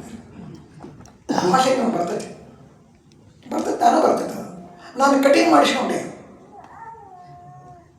ನಿನ್ನೆ ಇವತ್ತು ಕಟಿಂಗ್ ಮಾಡಿಸ್ಕೊಂಡೆ ಅಂತ ಬರೋದು. ಕಟಿಂಗ್ ಹೌದಲ್ಲ, ಬರಿಮಠ ಬರಿತೀನಿ ಕಟಿಂಗ್. ಏನಿದು ಕಟಿಂಗು? ಕಟಿಂಗ್ ನಮ್ಮ ಶಬ್ದ ಅಲ್ಲ. ಹಂಗಾರೆ ಏನು ಮಾಡಿಕೊಂಡೆ? ಹಜಾಮತಿ ಮಾಡಿಸ್ಕೊಂಡೆ. ಹಜಾಮತಿನೂ ಇರಲಿಕ್ಕಿಲ್ಲ ನಮ್ಮ ಶಬ್ದ. ನಾಳೆಗೆ ಹಜಾಮತಿ ಅಂತ ಬರಿತೀನಿ. ಹೌದು, ನಿನ್ನೆ ಹಜಾಮತಿ ಮಾಡಿಸ್ಕೊಂಡಿದ್ದೆ ಅಂತ. ಹೌದು, ಹಜಾಮತಿ. ಮತ್ತು ಹಂಗಾರೆ ಏನೋ ಇರಬೇಕಿದು. ಮತ್ತೊಂದಿನ ಹಾಂಟ್ ಮಾಡ್ತಿರ್ತದೆ ನಿಮ್ಮನ್ನದು. Any word is always clinging with your mind. That haunts every minute. ಕ್ಷೌರ ಮಾಡಿಸ್ಕೊಂಡೆ, ಕ್ಷೌರ ಮಾಡಿಸ್ಕೊಂಡೆ, ಕ್ಷೌರ ಮಾಡಿಸ್ಕೊಂಡೆ. ಹಂಗಾರೆ ಕ್ಷೌರ ಅನ್ನೋದು ಶುದ್ಧ ನಮ್ಮ ಶಬ್ದ ಅಲ್ಲ. ಹಂಗಾರೆ ಮತ್ತೆ ಯಾವಾಗ ಕಣ್ಣನ್ನು ಹಿಡಿದ್ರು ಇರಬೇಕಲ್ಲ. ಹುಡುಕೊಂತಾನೆ ಹೋಗೋದು. ಈ ಹುಡುಕಾಟ ನಿಮ್ಮ ಡೈರಿ ಬರೆಯೋದ್ರಿಂದ ಪ್ರಾರಂಭ ಆಕತಿ. ಡೈರಿಯಿಂದ ಪ್ರಾರಂಭ ಆಕತಿ. ಆಮೇಲೆ ಇದರಿಂದ ಮತ್ತೊಂದು ಅಂತಂದ್ರೆ ಅಭಿವ್ಯಕ್ತಿ ಕ್ಲಿಯರ್ ಆಗ್ಕೊಂತ ಹೋಗ್ತೈತೆ. ಇವತ್ತು ಬೆಳಿಗ್ಗೆ 6 ಗಂಟೆಗೆ ಎದ್ದೆ. 6:15ಕ್ಕೆ ಚಹಾ ಮಾಡ್ಕೊಂಡು ಕುಡಿದೆ. ನಾಳೆನೂ ಹಂಗೆ ಮಾಡ್ತೀನಿ. 6 ಗಂಟೆಗೆ ಎದ್ದೆ. ಹಂಗಾರೆ ದಿನ 6 ಗಂಟೆಗೆ ಎದ್ದೆ ಅಂತೇಳಿ 2 ದಿನ 3 ದಿನ ಆದಮೇಲೆ ಇದನ್ನ ಯಾಕೆ ಬರಿಬೇಕು? ದಿನ ಬಿಟ್ಬಿಡೋದು. ನಿಮ್ಗೆ ಗೊತ್ತಾಗ್ತದೆ what is to be eliminated, what is to be incorporated. ಗೊತ್ತಾಗ್ತದೆ ನಿಮ್ಗೆ ಏನು ಜೋಡಿಸ್ಬೇಕು, ಏನು ಜೋಡಿಸ್ಬೇಕು ಗೊತ್ತಾಗತ್ತೆ. ಅದ್ರ ಬರಬರ್ತ ಬದುಕಿನೊಳಗೆ ಬರವಣಿಗೆ ಒಳಗೆ ಯಾವುದನ್ನು ಜೋಳು ನಿಮಗೆ ಜೋಳು ಅಂತ ಗೊತ್ತಾಗತ್ತೆ. ಅಂದರೆ ನೀವು ಜೋಳು, ಅದು ನೀವು ಮಾಡಿದ್ದು ಜೋಳು ಅಲ್ಲ. ಹಂಗಾರೆ ನಿನ್ನೆ ಮೊನ್ನೆ ನೀವು ಉಂಡಿದ್ದು ಸುಳ್ಳಲ್ಲ. ಆದರೆ ಅದು ಮರ್ತೈತಿ ಇವತ್ತು. ಮತ್ತು ಅದು ಬೇಕಾಗಿಲ್ಲ, ನನಗೆ ಬಿಡಬೇಕಾಗಿಲ್ಲ. ಹಂಗಾರೆ ದಿನ 6 ಗಂಟೆಗೆ ಹೇಳ್ತಿದ್ದೆ ಅಂತೇಳಿ ಅದನ್ನ ಬರೆಯೋದ್ರಾಗ ಆಗ್ತಿಲ್ಲ. ಅದನ್ನು ಬಿಟ್ಟು ಮತ್ತೊಂದಕ್ಕೆ ಶುರು ಮಾಡಿರಿ. ಇವತ್ತು ಬೆಳಗ್ಗೆ 7 ಗಂಟೆ ಹೊತ್ತಿಗೆ ನನ್ನ ಗೆಳೆಯ ಬಂದುಬಿಟ್ಟ. ಇಬ್ಬರು ಕೂತ್ಕೊಂಡು ನಾವು ಹೊರಗೆ ಹೋದೆವು. ಇವತ್ತು ಫಸ್ಟ್ ಟೈಮ್ ನೀವು ಗೆಳೆಯನ ಜೊತೆ ಹೊರಗೆ ಹೋಗ್ತಾ ಇದ್ದೀರಿ, ಅದನ್ನು ಬರೀರಿ. ಹಿಂಗೆ ಬರೀ ಸೆಲೆಕ್ಷನ್ ಶುರು ಆಗತ್ತೆ ನೋಡಿ. ನೀವು ಓದಿದ್ದನ್ನು ಬರೆದಿದ್ದನ್ನು ಪ್ರತಿಯೊಂದನ್ನು ಬರೀಬೇಕು. ನೀವು ಪೇಪರ್ ಓದಿದಿರಿ ಬರೀರಿ, ಸಿನಿಮಾ ನೋಡಿದಿರಿ ಬರೀರಿ. ನಿಮ್ಮ ಕ್ರಿಟಿಕಲ್ ಫ್ಯಾಕಲ್ಟಿ ಇಂಪ್ರೂವ್ ಆಗತ್ತೆ. ಸಿನಿಮಾ ನೋಡಿದಿರಿ ಅಂತಂದರೆ ನೀವು ಸಿನಿಮಾ ನೋಡಿದಾಗ ಒಂದು 500 ಜನ ಕೂತಿರ್ತಾರೆ ಸಿನಿಮಾ ಥಿಯೇಟರ್ನಾಗ. ಪ್ರತಿಯೊಬ್ಬರು ಸಿನಿಮಾ ಪ್ರತಿಯೊಂದು ರೀತಿಯಿಂದ ಬೇರೆ ಬೇರೆ ರೀತಿಯಿಂದ ನೋಡಿರ್ತಾರೆ. ಒಬ್ಬ ವ್ಯಕ್ತಿ ಸಹಿತ ಒಂದು ಸಿನಿಮಾನ ಅನೇಕ ರೀತಿಯಿಂದ ನೋಡಿರ್ತಾನೆ ಒಬ್ಬನೇ. ಆದರೆ ನೀವು ನೋಡಿದಾಗ ಆ ಸಿನಿಮಾನ ಒಂಥರ ನೋಡಿರ್ತೀರಿ, ಬರೆಯುವಾಗ ಮತ್ತೊಂದು ಥರ ನೋಡ್ತೀರಿ. ಬರೆಯುವಾಗ ನಿಮ್ಮ ಕ್ರಿಟಿಕಲ್ ಫ್ಯಾಕಲ್ಟಿ ಬೇರೆ ಇರ್ತೈತಿ. ಬರೆಯುವಾಗ ನೀವು ಸಂಗೀತದ ಬಗ್ಗೆ ಮಹತ್ವ ಕೊಡ್ತೀರೋ, ಚಿತ್ರಕಲೆ ಬಗ್ಗೆ ಮಹತ್ವ ಕೊಡ್ತೀರೋ, ದೃಶ್ಯ ವಿಧಾನದ ಬಗ್ಗೆ ಮಹತ್ವ ಕೊಡ್ತೀರೋ, ಫೋಟೋಗ್ರಫಿ ಬಗ್ಗೆ ಮಹತ್ವ ಕೊಡ್ತೀರೋ, ಅಥವಾ ಆ್ಯಕ್ಟಿಂಗ್ ಬಗ್ಗೆ ಮಹತ್ವ ಕೊಡ್ತೀರೋ, ಮತ್ತು ಶುರು ಆಗತ್ತೆ ನಿಮ್ದೆಲ್ಲ. ಈ ಥರ ನೀವು ನೋಡಿದ್ದನ್ನು, ಸಿನಿಮಾ ನೋಡಿದ್ದನ್ನು, ನಾಟಕ ನೋಡಿದ್ದನ್ನು, ಗೆಳೆಯರ ಜೊತೆಗೆ ಮಾತಾಡಿದ್ದನ್ನು ನೋಡ್ಕೊತ ಹೋಗ್ಬೇಕು. ಅದು ಪತ್ರಿಕೆಗಳನ್ನು ಓದಬೇಕು. ಮುಖ್ಯವಾಗಿ ಪತ್ರಿಕೆ ಓದುವಂಥ ಚಟ ಇವತ್ತಿಲ್ಲ. 1 2 ಮನೆಯಲ್ಲಿ ಸಾಧ್ಯ ಆದರೆ ತರಿಸ್ಕೊಡ್ರಿ, ಇಲ್ಲಾಂದ್ರೆ ಪಕ್ಕದ ಮನೆಯಿಂದ ನೋಡ್ರಿ, ಅಥವಾ ಲೈಬ್ರರಿ ಒಳಗೆ ನೋಡ್ರಿ. ಲೈಬ್ರರಿಗೆ ಹೋಗೋದು ಕೂಡ ಕಡಿಮೆ ಆಗೈತಿ ಇವತ್ತು. ಆದರೆ ಲೈಬ್ರರಿ ಹೋಗೋದು ಕಡಿಮೆ ಆಗಿದ್ದಕ್ಕೆ ನಾವೇ ಕಾರಣ. ನಮ್ಮ ಮೊಬೈಲು ಅದರ ದಾಸ್ಯ ನಮ್ಮ ಕಾರಣ ಆಗೈತಿ. ಬಿಟ್ಬಿಡೋದು. ದಾಸ್ಯ ಕಾರಣ ಆಗೈತಿ ಅಂತ ನಮ್ಗೆ ಗೊತ್ತಾಗೈತಿ. ನಮ್ಮನ್ನು ವೀಕ್ ಮಾಡೈತಿ ಅಂತ ಗೊತ್ತಾಗೈತಿ. ನಮ್ಮನ್ನು ಅದು ತನ್ನ ಕಟ್ಟೆಯೊಳಗೆ ಹಿಡ್ಕೊಳ್ಳಿಕತ್ತೈತಿ, ಯಾರೋ ಬಿಗಿ ಬಂದಂದಾಗ ಹಿಡ್ಕೊಳ್ಳಕತ್ತೈತಿ ಅಂತ ಗೊತ್ತಾದ್ರೆ ಅದು ಬಿಡಬೇಕು. ಬಿಡಬೇಕು ಅಂದ್ರೆ ನಿಮಗೆ ಗೊತ್ತಾಗಬೇಕು. ಇವತ್ತು ನಾನು ಎಷ್ಟು ಹೊತ್ತು ಟೈಮ್ ನನ್ನ ಮೊಬೈಲ್ನಾಗ ನೋಡ್ಕೋತ ಕೂತಿದ್ದೆ, ನೀವೇ ನೋಡಬೇಕು. ನೀವು ಬರೀಬೇಕು. ಅದನ್ನು ಬರೀಬೇಕು ಅಂತ ಕಮಿಟ್ಮೆಂಟ್ ಶುರು ಆಯಿತು. ನೀವು ಬರೆದ್ರೆ ಕಮಿಟ್ಮೆಂಟ್ ಶುರು ಆಯಿತು. ನಾನು ಇಂಥ ಸುಳ್ಳು ಹೇಳಿದೆ, ನಮ್ಮ ಅವ್ರು ಸುಳ್ಳು ಹೇಳಿ ಇವತ್ತು ಸಿನಿಮಾ ನೋಡೋಕೆ ಹೋದೆ. ನಮ್ಮ ಅವ್ರು ರೊಕ್ಕ ತೊಗೊಂಡು ನಾನು ಸಿನಿಮಾ ನೋಡೋಕೆ ಹೋಗಿದ್ದೆ, ಸುಳ್ಳು ಹೇಳಿದೆ ಅಂತ ನಾನು ಬರೆದ್ರೆ ಮಾತ್ರ ಸುಳ್ಳು ಹೇಳ್ತೀನಿ ಅನ್ನೋದಕ್ಕೆ ನೀವು ರೆಕಾರ್ಡ್ ಮಾಡ್ತೀರಿ. ಇವತ್ತು ರೆಕಾರ್ಡ್ ಮಾಡಿದರೆ ನಾಳೆ ಸುಳ್ಳು ಹೇಳೋದು ಬಿಡ್ತೀರಿ. ನಾಡ್ದು ಮಾನ್ಯ ನಾನು ರೊಕ್ಕ ತೊಗೊಂಡೋಗಿದ್ದೆ, ನಾನು ಈ ರೊಕ್ಕ ನಾವು ವಾಪಸ್ ಕೊಡ್ತೇನೆ ಇವತ್ತು ತೊಗೊಂಡ್ಬಿಡು, ಅಥವಾ ಇಲ್ಲ ಇರಲಿ ಬಿಡಪ್ಪ ಮಗನ, ಆಕೆಗೆ ಇದ್ದಂಥ ಶ್ರಮ ಕೂಡ ನನಗಿಲ್ಲ, ನಾನು ಕತ್ಕೊಂಡು ತೊಗೊಂಡೋಗಿದ್ದೆ, ಅದನ್ನೇ ಆಗಲಿ ಬಿಡಪ್ಪ, ನೀನು ನನ್ನ ಮಗನ ಎಲ್ಲ ತೊಗೊಂಡು. ಹಂಗಾರೆ ನಾನು ಪ್ರಾಮಾಣಿಕವಾಗಿ ಕತ್ಕೊಂಡು ತೊಗೊಂಡೋಗಿದ್ದೆ ಅಂತ ಹೇಳಿದರೆ ಈ ಪ್ರಾಮಾಣಿಕತೆ ಶುರು ಆಗ್ತೈತಿ. ಡೈರಿಯಿಂದ ಶುರು ಆಗ್ತೈತಿ. ಡೈರಿಯಿಂದ ಶುರು ಆಗೋದು. ಮತ್ತು ಪತ್ರಿಕೆ ಓದುವ ಮೂಲಕ ಇನ್ನೊಂದು ಮುಖ್ಯವಾದ ಭಾಗ ಸಂಪಾದಕೀಯ ಭಾಗ ಓದಬೇಕು. ಪ್ರತಿಯೊಬ್ಬ ಸಂಪಾದಕೀಯ ಪತ್ರಿಕೆಯೊಳಗೆ ಮುಖ್ಯ ಭಾಗ ಇರ್ತೈತೆ. ಅದು ಅವನ ಸಂಪಾದಕನ ಆ್ಯಟಿಟ್ಯೂಡಲ್ಲಿ ಗೊತ್ತಾಗತ್ತೆ ಕಲೆ. ಬಟ್ ನಿಮ್ಮ ಅದನ್ನು ಕಂಪೇರ್ ಮಾಡಿ ನೋಡ್ತೀರಿ ನೀವು. ಅಭಿಪ್ರಾಯ, ಅವನ ಸಂಪಾದಕನ ಅಭಿಪ್ರಾಯ ನಿಮ್ಮ ಅಭಿಪ್ರಾಯ ಆಗ್ಬೋದು, ಆಗಲಿಕ್ಕಿಲ್ಲ. ಒಮ್ಮೊಮ್ಮೆ ನಮ್ಮನ್ನು ಅವನು ರೂಪಿಸ್ತಿರ್ತಾನೆ, ಕಟ್ತಿರ್ತಾನೆ. ಇಡೀ ತನ್ನ ಜನಾಂಗದ ಅಥವಾ ತನ್ನ ಓದುಗರ ಅಭಿಪ್ರಾಯವನ್ನು ಅಲ್ಲಿ ಕಟ್ತಿರ್ತಾನೆ ಅವನು. ಅದನ್ನು ಒಪ್ಪೋದು ನೀವು ಒಪ್ಪಲಿಕ್ಕಿಲ್ಲ. ಅದರ ಜೊತೆಗೆ ನೀವು ನಿಮ್ಮ ಅಭಿಪ್ರಾಯವನ್ನು ರೂಪಿಸ್ಕೋಬೇಕು. ಅದ್ರ ಪಕ್ಕಕ್ಕೆ ಆರ್ಟಿಕಲ್ಸ್ ಇರ್ತಾವೆ, ಸೆಲೆಕ್ಟ್ ಆರ್ಟಿಕಲ್ಸ್ ಇರ್ತಾವೆ ಡೈಲಿ ಆ ಸಂಪಾದಕೀಯ ಪುಟದಾಗ. ಅದಕ್ಕಿಂತ ಮುಖ್ಯ ಜನರ ಅಭಿಪ್ರಾಯ, ಲೆಟರ್ಸ್ ಟು ದ ರೈಟರ್, ಅವ ಎಡಿಟರ್, ಅವು ಭಾಳ ಮುಖ್ಯ. ಅವಕ್ಕೆ ಎಲ್ಲಿಯೂ ಪ್ರಾಶಸ್ತ್ಯ ಇರುವುದಿಲ್ಲ, ಆದರೆ ಭಾಳ ಪ್ರಾಶಸ್ತ್ಯ ಇರ್ತದೆ. ಜನರು ತಮ್ಮ ನೋವುಗಳನ್ನು, ಸಂಕಟಗಳನ್ನು ಏನು ಆ ಪತ್ರಿಕೆಯಲ್ಲಿ ಹೇಳ್ತಾರೋ ಅದು ಬಹಳ ಮುಖ್ಯ. ಅದು ನಿಜವಾದ ಸಂಪಾದಕೀಯ ಮತ್ತು ನಿಜವಾದ ಪತ್ರಿಕೆಯ ಸುದ್ದಿಗಿಂತ ಬಹಳ ದೊಡ್ಡ ಸುದ್ದಿ. ನಿಜವಾದ ನೋವು ಈ ಲೇಖಕರ, ಪತ್ರಕಾರರ ತಮ್ಮ ವರ್ಣನೆಯ ನಿರೂಪಣೆಯಾಗಿರ್ತದೆ. ಅವನ್ನ ನೋಡಿಕೊಂಡು ನಾವು ಏನು ಮಾಡ್ಬೇಕಂಗಾರ ಎಲ್ಲ ಕ್ಷೇತ್ರದವರು ಬರೆದಿರ್ತಾರೆ. ಇದ್ರ ಮೂಲಕ ನಿಮ್ಮನ್ನು ನೀವು ರೂಪಿಸ್ಕೋಬೇಕು. ಈ ರೂಪಣೆ ನಮ್ಮನ್ನು ನಾವು ಕಟ್ಕೊಳ್ಳೋದು ಮಾತ್ರ ನಮ್ಮ ರೂಪಣೆ. ಇನ್ನೊಬ್ಬರು ನಮ್ಮನ್ನು ಕಟ್ಟಕ್ಕೆ ಸಾಧ್ಯ ಇಲ್ಲ. ನಮ್ಮ ಟೀಚರ್ಸ್ ಹೇಳ್ತಾರೆ ಹೋಗ್ತಾರೆ. ಇವತ್ತಿನ ಟೀಚರ್ಸ್ ನಾವು ಯಾರಿಗೂ ಆಕ್ಷೇಪಣೆ ಮಾಡುವ ಅಗತ್ಯ ಇಲ್ಲ. ಪ್ರತಿಯೊಬ್ಬರು ತಮ್ಮ ತಮ್ಮ ರೀತಿಯೊಳಗೆ ಬದುಕಲಿಕ್ಕತ್ತಾರೆ. ಎಲ್ಲರೂ ಅವರಾಗಲಿ ನಾವಾಗಲಿ ನಮ್ಮ ಭ್ರಮಾಲೋಕದೊಳಗೆ ನಾವು ಬದುಕಿ ಭ್ರಮೆ. ಅವರ ಭ್ರಮೆ ಒಳಗದಾಗ ನಾವು ನಮ್ಮ ಭ್ರಮೆ ಒಳಗದೇವು. ಭ್ರಮ ನಮಗೂ ಐತಿ, ನಾವಿಲ್ಲ ಅಂತ ಹೇಳೋಕ್ಕಾಗೋದಿಲ್ಲ.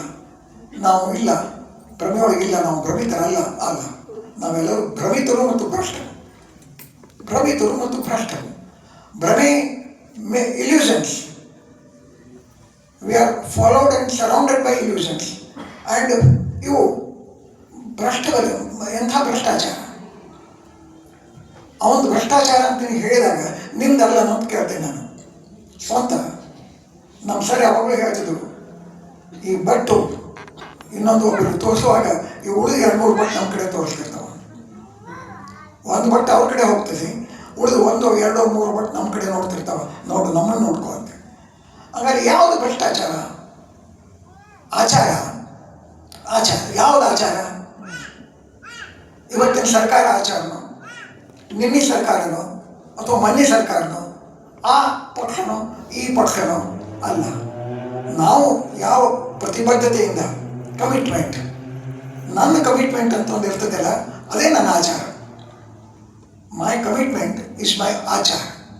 ಅದು ನನ್ನ ಪ್ರೆಸ್ಟೀಜ್. ಅದನ್ನು ನಾನು ಪಾಲಿಸಬೇಕು. ನನ್ನ ಆಚಾರ ಇವತ್ತು ಬದಲಿ ಆಗ್ಬೋದು, ಬದ್ಧತೆ ಬದಲಾಗ್ಬೋದು, ಆದರೆ ಇಂಪ್ರೂವ್ ಆಕೈತೆ. ಅದು ಬದ್ಧತೆ ಅನ್ನೋದು ಬದಲಾಗೋದಲ್ಲ, ಇಂಪ್ರೂವ್ ಆಕ್ಕಂತ ಹೋಗ್ತೈತೆ. ಯಾವಾಗಲೂ ವೀಕ್ ಆಗ್ಬೋದು, ಆದರೆ ಕಂಪ್ಲೀಟ್ಲಿ ಕಟ್ ಆಗೋದಿಲ್ಲ. ಅಂಥ ಸ್ಥಿತಿಯೊಳಗೆ ನಮ್ಮನ್ನು ನಾವು ಬೆಳ್ಕೊತ ಹೋಗ್ಬೋದು.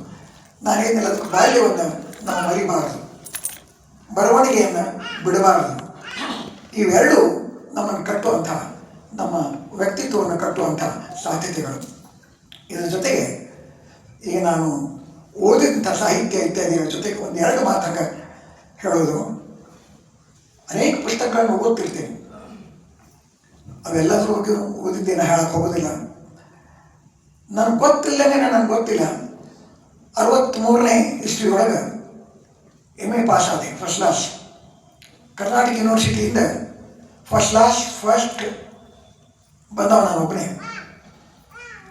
ಹಿಂದಿ ಡಿಪಾರ್ಟ್ಮೆಂಟಿಂದ BA ಆದಮೇಲೆ ಹಿಂದಿ ತೊಗೊಂಡ್ಬಿಟ್ಟಿದ್ದೆ ನಾನು. MA ಕಲಿಬೇಕಲ್ಲ, ಅದನ್ನು ಮಾಡಬೇಕು ಅಂತ ಹೇಳಿ ಕಾಲೇಜಿನ ಎಲ್ಲ ಅನುಭವಗಳನ್ನ ಇತ್ಯಾದಿಗಳನ್ನೆಲ್ಲ ನನ್ನ ಆತ್ಮಹತ್ಯೆ 2ನೇ ಭಾಗದೊಳಗೆ ಸ್ವಂತ ಸುಖಾಯ, ತುಳಸಿ ರಘುನಾಥ ಗಾಥಾ, ರಾಮತೀರ್ಥ ಮಾನಸದೊಳಗೆ ತುಳಸಿದಾಸ್ ಬರೀತಾನೆ. ಈ ರಘುನಾಥ ಗಾಥಾನ ನನ್ನ ಸ್ವಂತಕ್ಕೆ ಬರಿತೀನಿ ನಾನು ಅಂತ ಹೇಳ್ತಾನೆ. ಅಂಥ ರಾಮಾಯಣವನ್ನು ಸಹಿತ ನನ್ನ ಸ್ವಂತಕ್ಕೆ ನಾನು ತಿಳಿದಂಗೆ ಬರಿತೀನಿ. ನೀವು ಒಪ್ಪೋದು ಒಪ್ಪಲಿಕ್ಕಿಲ್ಲ. ಹೌದು, ಪ್ರತಿಯೊಬ್ಬರು ಇನ್ನೊಬ್ರು ಒಪ್ತಾರಂತಿಲ್ಲ, ಒಪ್ಪಲೇಬೇಕಂತೂ ಇಲ್ಲ, ಒಪ್ಪಬೇಕಂತಿಲ್ಲ. ನಾನು ನನ್ನ ಸಿದ್ಧಾಂತವನ್ನು ಹೇಳಿದಾಗ ಇನ್ನೊಬ್ರು ಒಪ್ಪಬೇಕು ಅಂತಿಲ್ಲ.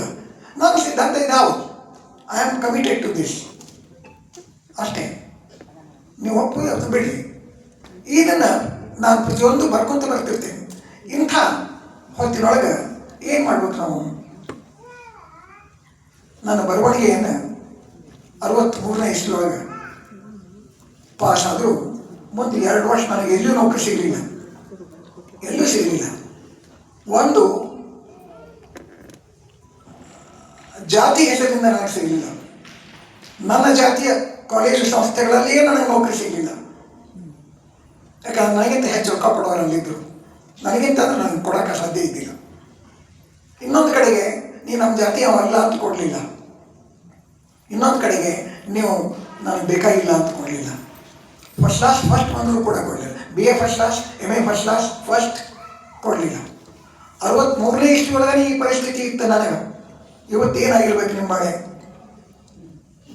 ಇನ್ನೂ ಕಟ್ಟಿ ಹೋಗಿರ್ಬೇಕು, ಹಾಳಾಗಿರ್ಬೇಕು ಬದುಕು.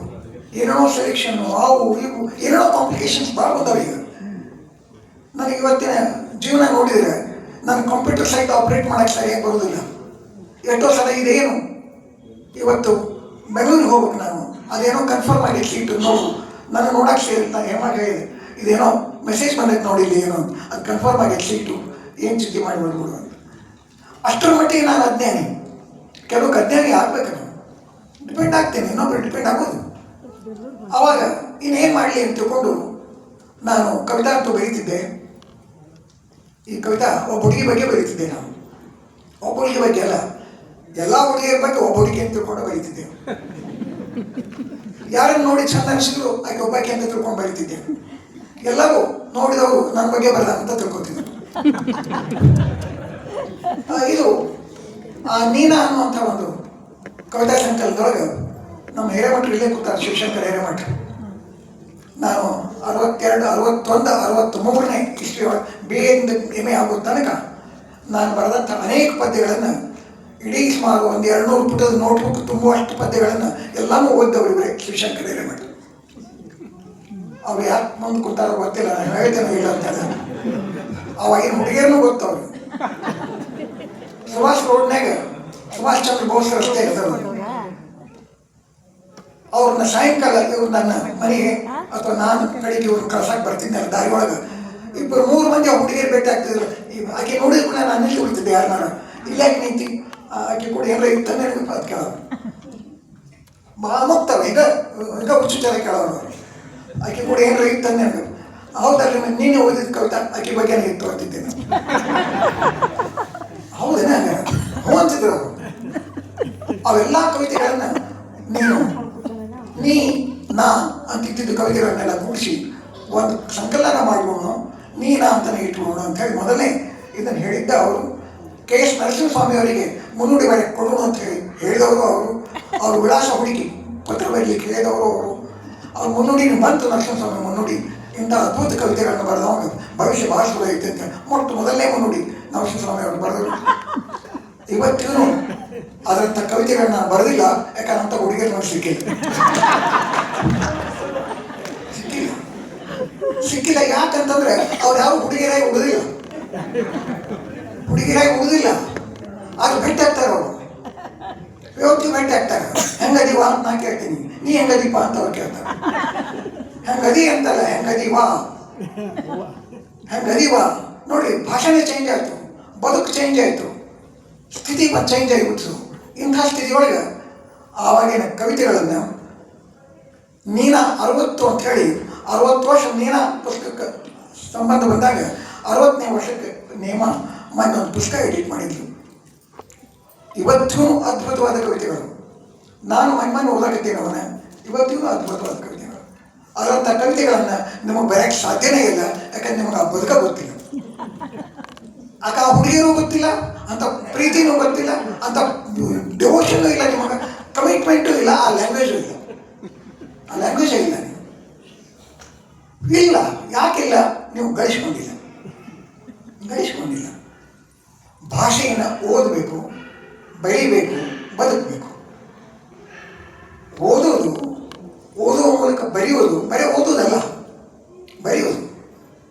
ಬರೆಯೋದಂದ್ರೆ ಧೈರ್ಯ ಅಂತಲೇ ಬರೀಬೇಡಿ. ಆರ್ಟಿಕಲ್ ಅಂತೂ ಬರೀರಿ, ಏನು ಬರೀರಿ. ನೀರಜ್ ಅಂತ ಒಬ್ಬ ಪೋಯೆಟ್ ಹಿಂದಿವಾಗ, ನಿಮ್ಮ ಹೇಳಿದ್ದಿಲ್ಲ, ನೀರಜ್ ಒಂದು ಅವನು ಒಂದು ಸಣ್ಣ ಪದ್ಯ ನೆನಪಾಯ್ತು ನನಗೆ.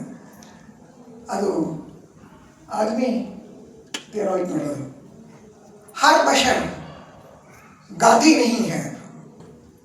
हर बशर अंदर Urdu every man cannot be Gandhi, not is not Gandhi, हर बशर गांधी नहीं है, हर वस्त्र खादी नहीं है, every cloth is not khadi, her Bashar, every man is not Gandhi, not other, cannot, every man cannot be Gandhi, ಇದೆಲ್ಲ ಬೇರೆ ಬೇರೆ ಮೀನಿಂಗ್ಸ್ ಬರ್ತಾವೆ.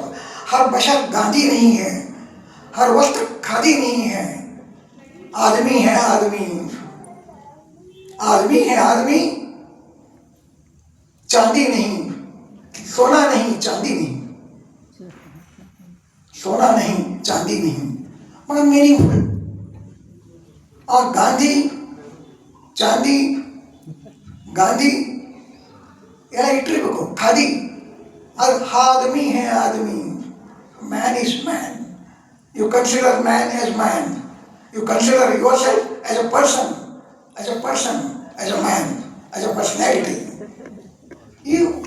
ಈ ಕನ್ಸಿಡರೇಷನ್ ನಾವು ಶುರು ಮಾಡಿದಾಗ ಅಂಥ ಪದ್ಯಗಳು ಬರ್ತಾವೆ. ಅವನ್ನ ಪ್ರಿಂಟಿಂಗ್ ಪ್ರೆಸ್ಸಿಗೆ ಕೊಟ್ಟಿದ್ದೆ ನಾನು. ಧಾರವಾಡದ ಒಂದು ಪ್ರಶ್ನೆ ಪ್ರಿಂಟ್ ಆಗ್ತಿದ್ದು ಪದ್ಯಗಳು. ಅವು ವಾರಕ್ಕೊಮ್ಮೆ 4 ಪದ್ಯ, 4 5 10 ಪುಟ ಮಾಡೋರು ಮಾಡಿ ಅವನ್ನ ಪ್ರಿಂಟ್ ಮಾಡುವ ಹೊತ್ತಿಗೆ ನಾನು ಚಿಂತೆ ಒಳಗಡೆ ಅವರಿಗೆ ರೊಕ್ಕ ಕೊಡ್ಬೇಕಲ್ಲ ಕಡೆಗೆ. ಆ ಹೊತ್ತಿಗೆ ಅವರದೊಂದು ಸಮಾಜ ಪುಸ್ತಕಾಲಯ ಅಂಥೇಳಿ ಪುಸ್ತಕದ ಅಂಗಡಿನೂ ಇತ್ತು. ಅವರು ಭಾರತಿ ಅಂತ ನಾನು ಒಂದು ಪುಸ್ತಕ ಹೆಸರಿಟ್ಟೆ. ಅವರು ಪುಸ್ತಕ ಕೊಟ್ಟಿದ್ದರು, ಅಧಿಕಾರ ಅಂತಂದು. ಅವಾಗ ರಾಜ್ಪಾಲ್ ಆ್ಯಂಡ್ ಸನ್ಸ್ನಿಂದ ಎಂಥ ಪುಸ್ತಕದ ಮೋಹ ಅಂದ್ರೆ ಆ ಕಾಲಕ್ಕೆ ಪ್ರತಿ ತಿಂಗಳು ಪುಸ್ತಕ ತರ್ತಿದ್ದೆ ನಾನು. 10 ರೂಪಾಯಿ ಕೊಟ್ಟರೆ 15 ರೂಪಾಯಿ ಪುಸ್ತಕ ಕೊಡ್ತಿದ್ರು, ಪೋಸ್ಟಿಂದ ಕಳಿಸ್ತಿದ್ರು. ಅವನ ಆ ಪೋಸ್ಟೇಜ್ ವ್ಯಾಲ್ಯೂ ಇಂಥವೆಲ್ಲ ಪದ್ಯಗಳು ಅವೆಲ್ಲ ಅದಾರು, ನೀನಾದೊಳಗೆ ಅದಾರು.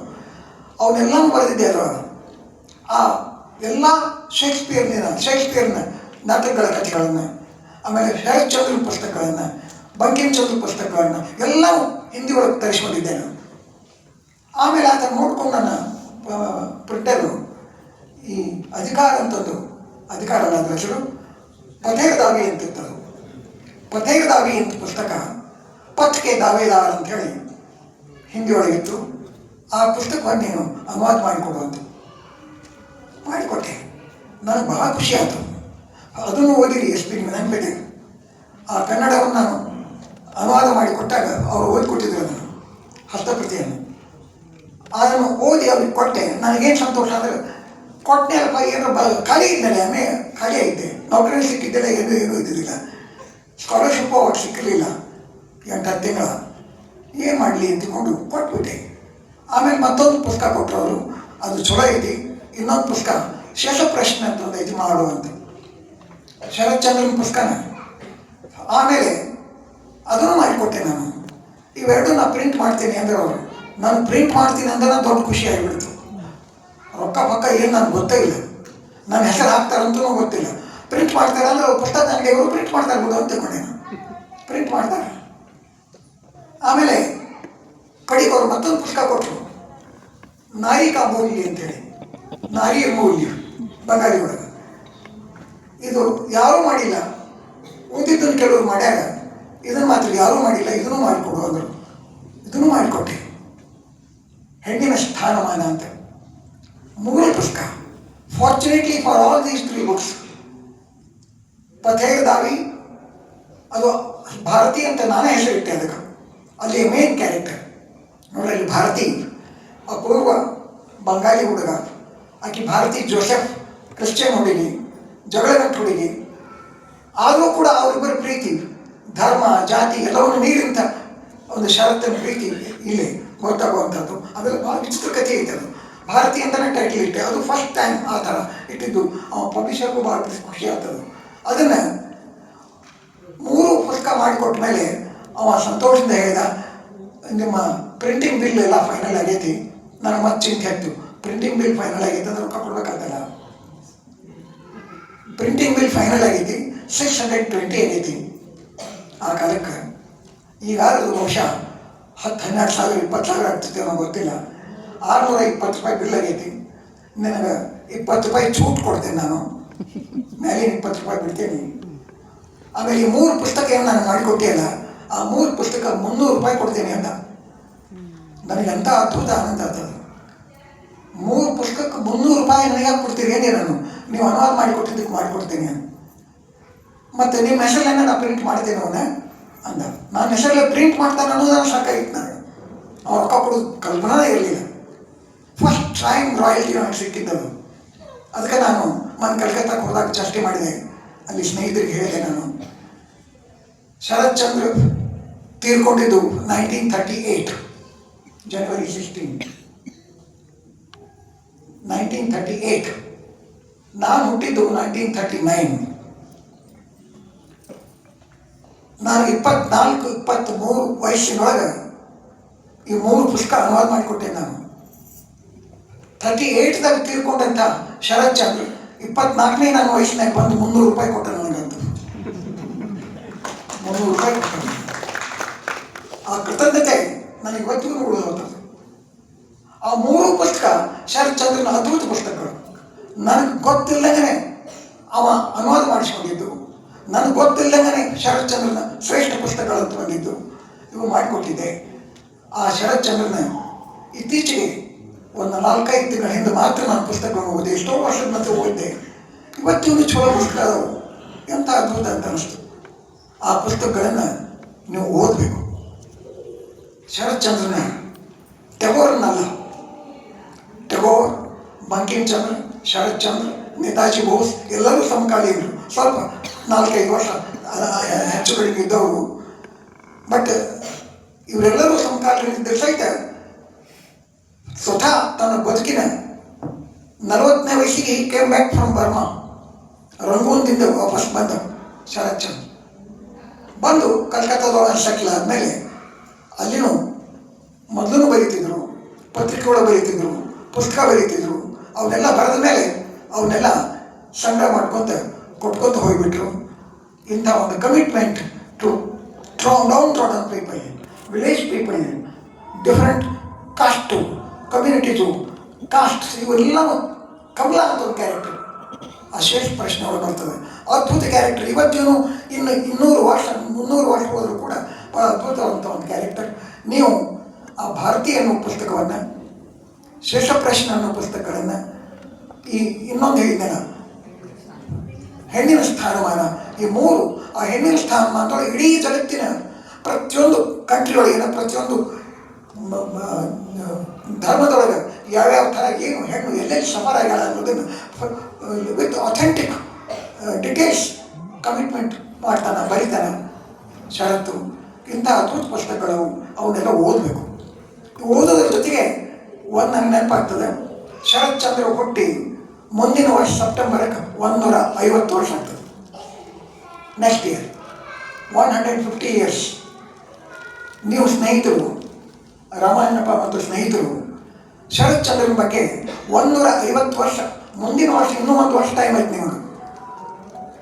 ಶರತ್ ಚಂದ್ರನ ಎಲ್ಲ ಕೃತಿಗಳನ್ನು ಕುರಿತು ನೀವು ಇದನ್ನು ಮಾಡಬೇಕು. ಕನ್ನಡದಾಗ ಯಾರು ಮಾಡಿಲ್ಲ. ಶರತ್ ಚಂದ್ರನ ಪುಸ್ತಕಗಳನ್ನ ಅನುವಾದ ಮಾಡ್ಯಾರ, ಪರಿಶೀಲನೆ ಮಾಡ್ಕೊಂಡ್ಯಾರ, ಒಬ್ಬೊಬ್ಬರು ಒಂದೊಂದು ಮಾಡ್ಯಾರ, ಒಂದೊಂದು ಲೇಖನ ಬರೆದಾರ. ನಾನು 76ನೇ ಇಸ್ವಿಯೊಳಗೆ ಶರತ್ ಚಂದ್ರನ ಇನ್ಫ್ಲೂಯೆನ್ಸ್ ಆನ್ ಕನ್ನಡ ಲಿಟ್ರೇಚರ್ ಅಂತೇಳಿ 1976ದಾಗ ಒಂದು ಆರ್ಟಿಕಲ್ ಬರೆದಿದ್ದೆ.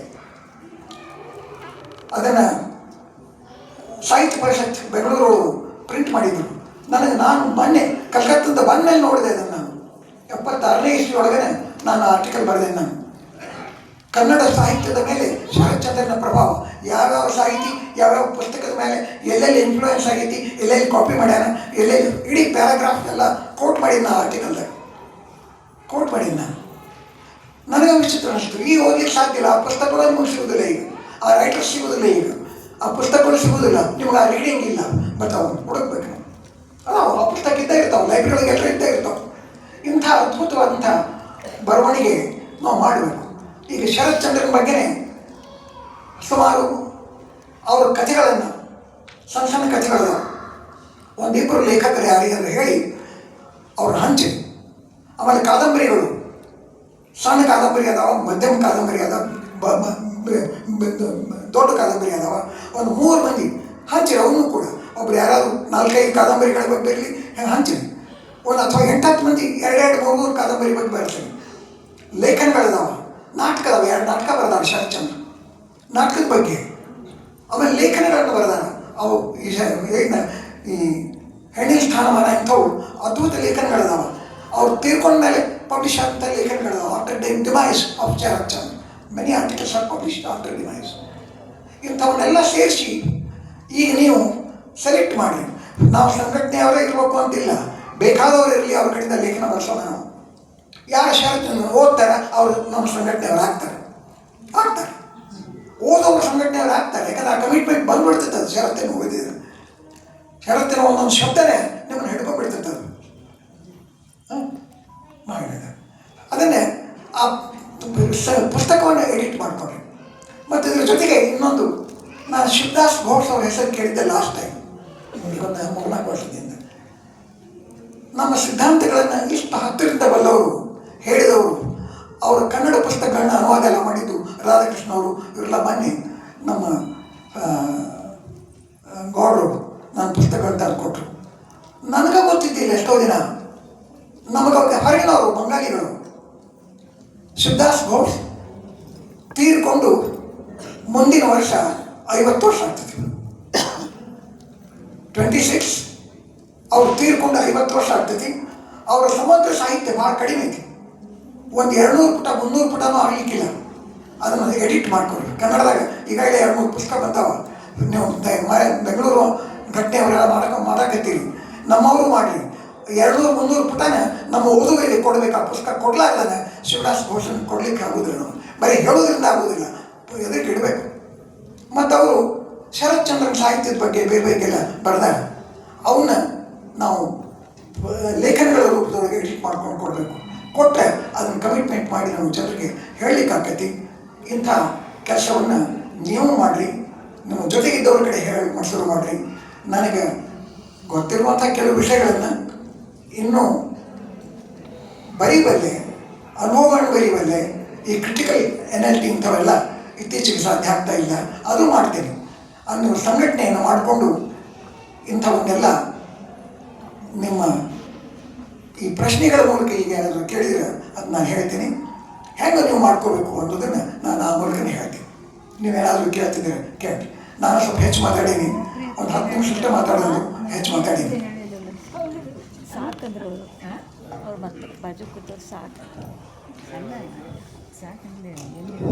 ಧನ್ಯವಾದಗಳು ಸರ್. ಈಗ ಈ ಸಂವಾದವನ್ನ ಸುನಂದ ಕಡಿಮೆ ಮೇಡಮ್ ಅವರು ನಡೆಸಿಕೊಳ್ಬೇಕೆಂದು ಅವರಲ್ಲಿ ನೆನೆಸಿಕೊಳ್ತೇನೆ.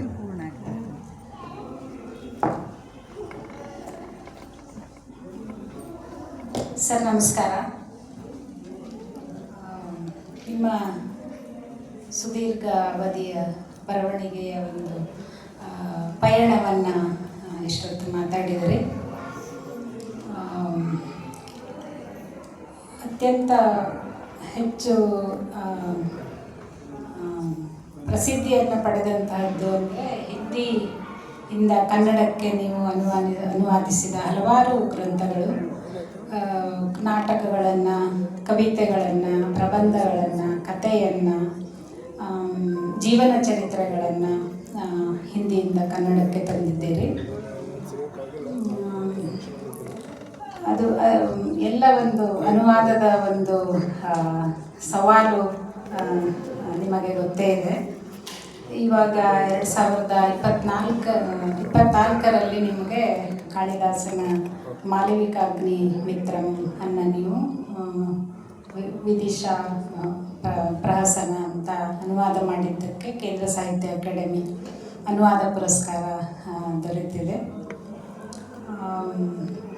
ಅದು ನಮ್ಮ ಅನುವಾದ ಅಂದ ಕೂಡಲೇ ಈಗ ಬುಕ್ಕರ್ ಪ್ರಶಸ್ತಿ ಬಂತು ಕನ್ನಡಕ್ಕೆ. ಆವಾಗ ಬಾನು ಮುಸ್ತಾಕ್ ಅವರ ಕೃತಿಯನ್ನು ಅನುವಾದ ಮಾಡಿದಂತಹ, ಕಥೆಗಳನ್ನು ಅನುವಾದ ಮಾಡಿದಂತಹ ದೀಪಾ ಬಸ್ತಿಯವರು ಚರ್ಚೆಯನ್ನು ತಂದರು. ಅದೇನೆಂದರೆ, ನಾವು ಅನುವಾದಕರು ಮಾತ್ರ ಅಲ್ಲ, ನಾವು ಸೆಕೆಂಡ್ ರೈಟರ್ ಅನ್ನೋ ಒಂದು ಚರ್ಚೆಯನ್ನು ಅವರು ತಂದರು. ಮತ್ತೆಲ್ಲ ಕೆಲವು ತಮ್ಮ ಮಾತುಗಳಲ್ಲಿ ಅದನ್ನು ಹೇಳಿದರು. ಅದಕ್ಕೆ ನಿಮ್ಮ ವ್ಯಾಖ್ಯಾನ ಏನು ಸರ್?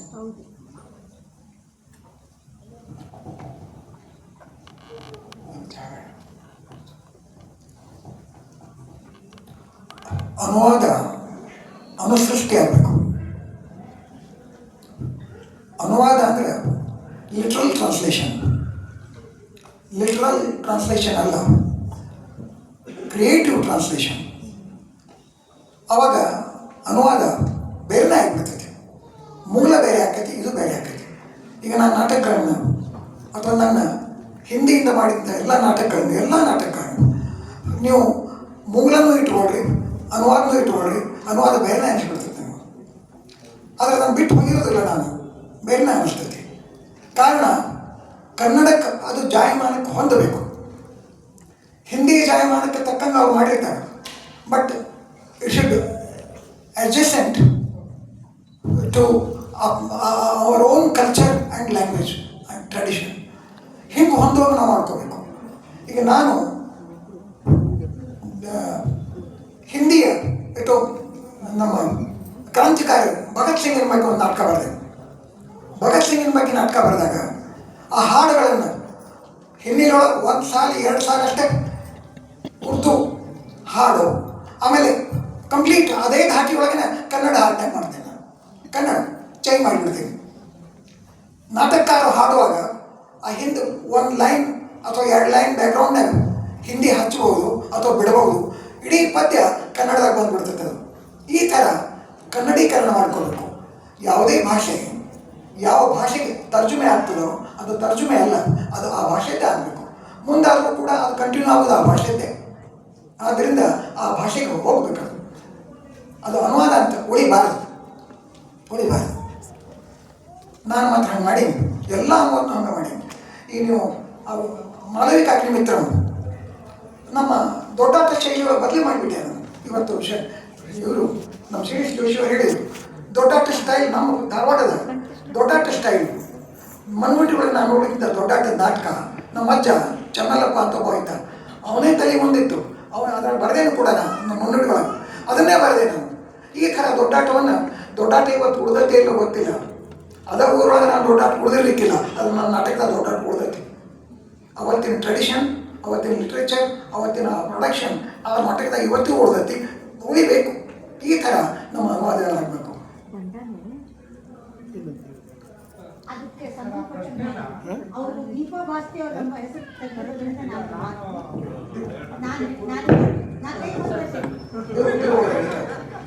ದೀಪಾ ಭಾಸ್ತಿ ಅವರ ಹೆಸರು ನೀವು ತಂದಿದ್ದರಿಂದ ದೀಪಾ ಭಾಸ್ತಿ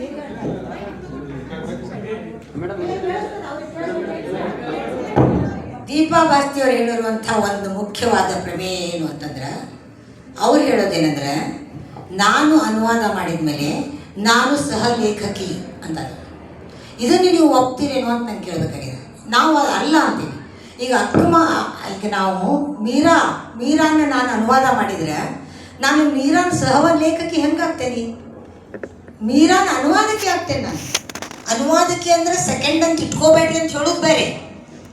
ಅನುವಾದಕ್ಕೆ ಇಷ್ಟು ವರ್ಷಗಳಿಂದ ಎಲ್ಲರೂ ಏನು ನೋಡ್ತಾ ಇದ್ದಾರೆ ಅಂದರೆ, ಒಂದು ರೀತಿಯಿಂದ ಸೆಕೆಂಡ್ ಗ್ರೇಡ್ ರೈಟರ್ ಅಂತ ನೋಡ್ತಾ ಇದ್ರು. ಹಾಗೆ ನೋಡಬಾರ್ದು ಅಂತ ನೀವು ಹೇಳಿ, ಅದಕ್ಕೆ ನೀವು ಅನುವಾದಕ್ಕೆ ನೀವು ಅನುಸೃಷ್ಟಿ ಅಂತ ಶುರು ಮಾಡಿರಿ, ನೀವು ಹೇಳಿಗತ್ತೀರಿ. ಆದ್ರೆ ಅನುವಾದದೊಳಗೆ ಏನಿರ್ತಾವ, ಮೊದಲು ಭಾಷಾಂತರ ಅಂತ ಬಳಸ್ತಿದ್ರು ಶಬ್ದವನ್ನು. ಭಾಷಾಂತರ ಅಂತ ಬಳಸೋದು ಸರಿ ಅಲ್ಲ ಅಂತ ಗೊತ್ತಾದ್ಮೇಲೆ ಅನುವಾದ ಅಂತ ಶುರು ಮಾಡಿದರು. ಅನುವಾದದಲ್ಲಿ ಸಹಿತ ರೂಪಾಂತರ ಅಂತ ಒಂದಿರ್ತದೆ. ಗದಿಗೆಯ ಹೊನ್ನಾಪುರ ಮಠ ಅವರು ಟೇಮಿಂಗ್ ಆಫ್ ದ ಶುರು ಮಾಡಿದರು. ಅವರು ಅನೇಕ ಹೆಸರುಗಳನ್ನ ತ್ರಾಟಿಕಾ ಅಂತ ಹೆಸರು ಬಳಸ್ತಾರೆ, ಅದೇ ಹೆಸರುಗಳನ್ನು ಬಳಸೋದಿಲ್ಲ. ಇಲ್ಲಿಯ ಸ್ಥಿತಿಯನ್ನು ಬಳಸ್ತಾರೆ, ನಮ್ಮ ಭಾರತೀಯ ಸ್ಥಿತಿಯನ್ನು ಬಳಸ್ತಾರೆ. ಅವಾಗ ಅದು ರೂಪಾಂತರ ಆಗಿಬಿಡ್ತದಲ್ಲ. ಅದಕ್ಕೆ ನಿಮ್ಮ ಸ್ಟೈಲ್ ಸಹಿತ ಅದು ರೂಪಾಂತರನ ನೀವು ಮಾಡಿದ್ದು ವಿದೇಶ ಪ್ರಹಸನ. ಅದನ್ನ ನೀವು ಅರ್ಥ ಮಾಡ್ಕೊಳ್ಳಿ. ನಾವು ಭಾಷಾಂತರ ಬಗ್ಗೆ ಮಾತಾಡ್ತಾ ಇಲ್ಲ, ಅನುವಾದನೂ ಹೋಗಲಿ ರೂಪಾಂತರನೂ ಹೋಗಲಿ. ಆದರೆ ದೀಪಾ ಭಾಸ್ತಿ ಅಂತ ನೀವು ಹೆಸರು ತೆಗೆದಿಲ್ಲ. ಅದಕ್ಕೆ ನಮ್ಮ ಒಂದು ರೀತಿಯಿಂದ ನನಗೊಪ್ಪಿಗೆ ಇಲ್ಲ. ಏನಂತಂದ್ರೆ, ನಾನು ಮೀರಾನ ಸಮಕಾಲೀನ ಅಲ್ಲದೆ ನಿಮ್ಗೇನಾದರೂ ಬರೆದಿರ್ತೀರಿ. ನೀವು ಈಗ ಹಿಂದಿಯೊಳಗೆ ಬರೆದ ಸುನಂದ ನಾವು ಬರೀತೇವೆ ಅಲ್ಲ, ಬೇಡ ಪಟ್ನಿ ಶೆಟ್ಟಿ ಹಿಂದಿಯೊಳಗೆ ಬರೆದಂಥ ಪದ್ಯಗಳನ್ನು ನಾನು ಅನುವಾದ ಮಾಡಬೇಕಾದ್ರೆ ಪಟ್ನಿ ಶೆಟ್ಟಿ ಸ್ವಲ್ಪ ಕೂತ್ಕೊಂಡು ಮಾಡ್ತೀನಿ. ಯಾಕಂದರೆ ಸಮಕಾಲೀನ ಇಲ್ಲ. ಅಥವಾ ಡಿಕ್ಷನರಿ ಸಹಾಯ ತೊಗೊಂಡು ಮಾಡಲಿ, ಏನೋ ಮಾಡಲಿ, ಆವಾಗ ನಾವಿಬ್ಬರು ಕೂತು ಅದು ಸಹಿತ ನಾನು ಸಹಲೇಖಕಿಯಲ್ಲ. ನಾನು ನೀನು ಕೂಡಿ ಯಾವುದಾದ್ರೂ ಒಂದು ಏನಾದರೂ ಬರೀತಾ ಇರ್ಬೇಕಾದ್ರೆ ನೀವು ಒಂದಿಷ್ಟು ಬರೀತೀರಿ, ನಾನು ಒಂದಿಷ್ಟು ಬರಿತೀನಿ. ಅದನ್ನು ಬರೆದದ್ದನ್ನು ಎರಡಿಬ್ಬರು ಒಟ್ಟಾಗಿ ಒಂದು ಲೇಖನವನ್ನು ಮಾಡ್ತೀವಿ. ಅದಕ್ಕೆ ನೀವು ಒಪ್ಪಿಗೆ ಕೊಡ್ತೀರಿ. ಈಗ ಸಂಪಾದಕತ್ವದೊಳಗೆ ಇಬ್ಬರು ಹೆಸರು ಹಾಕ್ತೇವೆ ನಾವು. ಸಂಪಾದಕಿಯಾಗಿ ನಾನೇನೋ ಬರೆದ್ರೆ ಹೇಮಾ ಸುನಂದ ಅಂತ ಇಬ್ಬರು ಹೆಸರು ಹಾಕ್ತೇವೆ. ಇಬ್ಬರದ್ದು ಹೆಸರಿಗೆ ಈಕ್ವಲ್ ಬರ್ತದೆ. ಅವಾಗ ನೀ ಸಹಲೇಖಕಿ ಆಗ್ತೀರಿ, ನಾ ಸಹಲೇಖಕಿ ಆಗ್ತೀನಿ. ಇದು ಅನುವಾದತಿ ಹೆಂಗೆ ಸಹಲೇಖಕತ್ವ ನನಗೆ ಅರ್ಥ ಆಗೋದು ಏನನ್ನೋದು. ಭಾಷೆ ಬಗ್ಗೆ ಹೇಳಿದ್ರು ಮಸ್ತಿ ಅವರು. ಇಂಗ್ಲಿಷ್ ಭಾಷೆ ತಾ ಮಾಡಿದ್ದು ಇಂಗ್ಲಿಷ್ನವ್ರು ಓದ್ಕೊಳ್ಳೋದು ತನ್ನ ಭಾಷೆಯಿಂದ. ಹೌದ್ರಿ, ಅವ್ರವ್ರು ಓದ್ಕೊಳ್ಳೋರು ಅವ್ರವ್ರ ಭಾಷೆ ನಿಮಗೆ ಕೊಡ್ತಂತೆ. ನೀವು ನನ್ನ ಮುಂದುವರಿಕೆ ಏನಿದ್ರು ಕೂಡ ಯಾವುದೇ ಭಾಷೆಗೆ ಮಾಡಿದ್ರು ಕೂಡ ಅನುವಾದವೇ ಅದು ಸಹಲೇಖಕ ಆಗ್ಲಿಕ್ಕೆ ಸಾಧ್ಯ ಇಲ್ಲ. ನೀವು ಕಾಳಿದಾಸನ ಸಹಲೇಖಕ ಆಗ್ಲಿಕ್ಕೆ ಸಾಧ್ಯ ಇಲ್ಲ. ವಾಹಕ ಹೌದು, ಮಾಧ್ಯಮ ಹೌದು, ತಲುಪಿಸುವವರು ಹೌದು.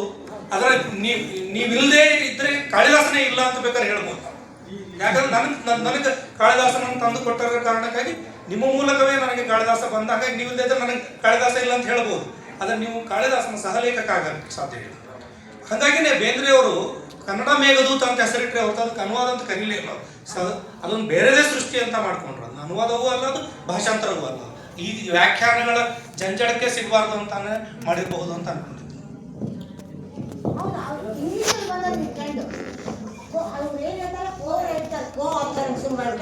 That co-author, that itself is misleading.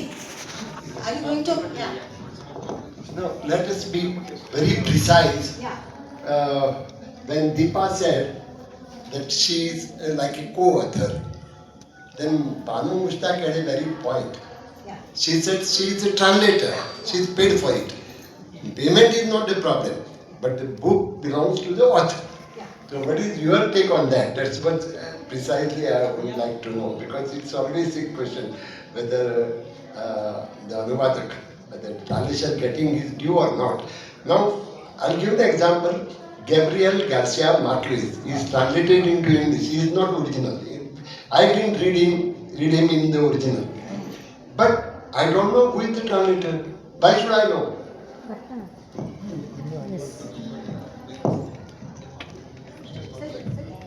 ಈಗ ಒಂದು ಸಣ್ಣ ನನ್ನ ಅನಿಸಿಕೆ ಅಥವಾ ಕೆಲಸ ಇಷ್ಟು ಮಂದಿಗೆ ಯೋಚನೆಗೆ ತೊಡಗಿಸ್ತಲ್ಲ ಅಂತ ನನ್ನ ಸಂತೋಷ. ಮತ್ತು ಇವೆಲ್ಲರ ಅಭಿಪ್ರಾಯನೂ ನನ್ನದು ಅಭಿಪ್ರಾಯ ಹೌದು, ಮತ್ತು ನನ್ನ ಅಭಿಪ್ರಾಯನೂ ನನಗೂ ಹೌದು. ಎಲ್ಲ ಸ್ವತಂತ್ರ ನಮ್ಮ ಅನಿಸ್ದಂಗೆ ನಾವು ಮಾಡಿರ್ತೀವಲ್ಲ. ಇಟ್ ಶುಡ್ ಕ್ರಿಯೇಟ್ ಒಂದು ಬೀಜ, ಒಂದೇ ಬೀಜ ಉಳಿಯೋದಿಲ್ಲ. ಎಷ್ಟೋ ಟಿಸಲಾಗಿ ಮತ್ತೆ ಎಷ್ಟೋ ಬೀಜ ಇರ್ತದಲ್ಲ, ಹಣ್ಣು ಮಾಡ್ಕೊತ ಹೋಗ್ಬೇಕು ನಮ್ಮ ಸಾಹಿತ್ಯ ಕೂಡ. ಆ ಥರ ನೀವೆಲ್ಲ ಬೆಳಿಬೇಕು. ಒಂದು ಯೋಚನೆಯಿಂದ ಅನೇಕ ಯೋಚನೆಗಳು ಹೋಗ್ತಾವೆ ಅನ್ನೋದು ಸಂತೋಷ. ಚಲೋ ಆಯ್ತು. ಕಾಳಿದಾಸನ ಎಕ್ಸಾಂಪಲ್ ದೇವರು ಕೊಟ್ಟಿದ್ದು ಭಾಳ ಚಂದ ಆಯ್ತು. ಕಾಳಿದಾಸನ ಅನುವಾದ ಮಾಡಿದ ಮಟ್ಟಿಗೆ ಕಾಳಿದಾಸನ ನಾನು ಆಗೋದಿಲ್ಲ, ನಾನು ಅನ್ನೋದೂ ಇಲ್ಲ. ಆದರೆ ಆ ಕಾಳಿದಾಸನ ಅನುವಾದ ನೀವು ಓದಿದಾಗ ಕಾಳಿದಾಸನ ಜೊತೆಗೆ ನನ್ನ ನೆನಪಿಟ್ಕೋತೀರಿ, ನನ್ನ ನೆನಪಿಟ್ಕೋತೀರಿ ಕಡೆಗೂ. ಆ ಥರ ಒಂದು ಜೊತೆಗೆ ಹೋಗ್ತೀವಲ್ಲ ಅಂತ, ಅದ್ರ ಜೊತೆಗೆ ಹೋಗ್ತಿರ್ತೀವಿ, ಸಹಾಯ ಆಗ್ತೀವಿ ಅಷ್ಟೇ. ಇದನ್ನೇ ನಾವು ಮರುಸೃಷ್ಟೀಕರಣ ಅಂತ ಹೇಳ್ಬೋದು. ಗೊತ್ತಾಯ್ತು. ಅವ್ರು ಕೇಳೋ ಪ್ರಶ್ನೆ ಕೋ ಆಥರ್ ಹೌದಾ ಇಲ್ಲ.